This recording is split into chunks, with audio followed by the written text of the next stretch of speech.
Let's welcome in Rex Hoggard. Rex, your initial reaction to this developing story.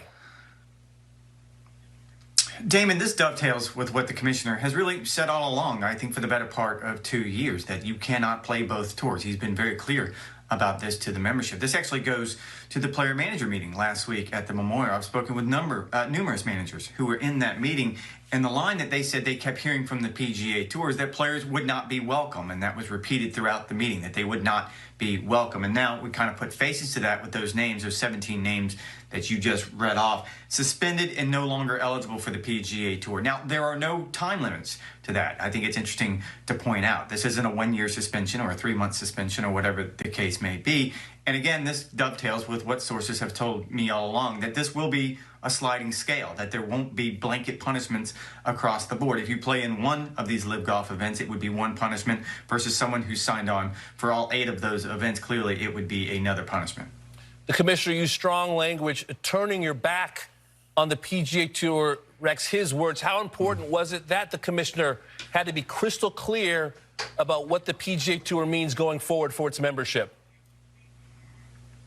A couple of minutes ago, Damon, before we came up, I actually got 2 texts from 2 separate players saying it was about time. And these are players who obviously did not make the trip to London to play in this first LIV event. I think there was a feeling among the general population of the PGA Tour that this goes beyond being a distraction. It had kind of consumed everything on PGA Tour, on the ranges. It was all anyone wanted to talk about. And what they were waiting for is this shoe to drop, so to speak. They were waiting for the PGA Tour to follow up on exactly what Jay, the commissioner, has said all along, that this would not be allowed. Now, again, there's no specifics here, but I think this is exactly what players were expecting. They had to step up eventually and say, this is it. We have to draw a line, and this is pretty much how it happens. Now, it's important to point out, and you read that in the letter, the other part that stands out to me is that these players are going to be removed from the FedEx Cup points list. We heard this last weekend as we were kind of getting close to this first LIV Golf event, that they would be removed. Now, this is significant when you consider that. Look at Taylor Gooch. He's the highest ranked player on the FedEx Cup points list at this point, who did make the trip over to London. He's 13th. This is going to make a significant difference for any players. It's going to kind of mix everything up, and it's going to kind of change where we are this late in the season as we get closer to the playoffs. Rex, there's been a drip of news of names. Former world #1 Dustin Johnson. The next day, Phil Mickelson. Does a statement like today from the commissioner of the PGA Tour, does that change the narrative of this story? Does this stop the momentum seemingly from this rival league?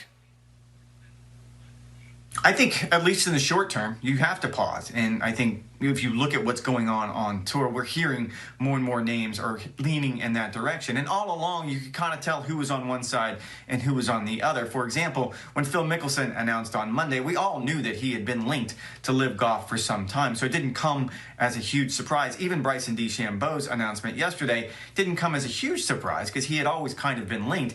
In this particular case, there are other players whose names have come up, and this is probably going to give them pause, at least in the short term, to think about exactly what this means. Because they didn't put a number on this, because he didn't say suspended for X amount of days or months or years, whatever the case may be, now suddenly they do have to think, where am I going to be at in 2 years? And will I be able to go back and play the PGA Tour? Now, of those 17 players that you just named, 10 of them had turned down, resigned their PGA Tour memberships, and that was specifically addressed. I do think it's interesting to point out that they can't even play in events as non-members on a sponsor exemption.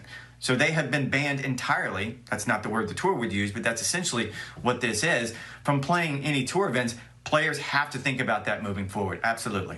Rex, if there's a lawsuit, as everyone expects, do you think there's a chance these players could actually play at some point this year? I actually spoke with a lawyer yesterday. A lawyer, his name is Jeff Rosenblum. He's out of Memphis. And I picked Jeff Rosenblum for a specific reason. He represented both Doug Barron and Vijay Singh in lawsuits against the tour. So he has a pretty good working knowledge of the rules and regulations. And it was interesting to me, he wouldn't even go down that path. I think the words that he used is that we're not even close to a lawsuit at this point, simply because as it stands right now, it's nothing more than a dispute between a member organization and those members. If we get down the road, and that was a big if, he explained to me, and you get to the point where these players are pushing back, that suddenly you do start talking about injunctions, which answers your question. There would be the possibility that these players, if they do pursue this angle, which we've heard all along that this is where we're heading, this is going to end up in a court of law somewhere, sometime, that if they had the injunction, they actually end up getting exactly what they want, and that's players wanting to participate both on LIV Golf and the PGA Tour. But that would be short-lived. That would only apply as far as the lawsuit was working. Depending on how that would play out, you would have to wait and see. But yes, in the short term, you could see that.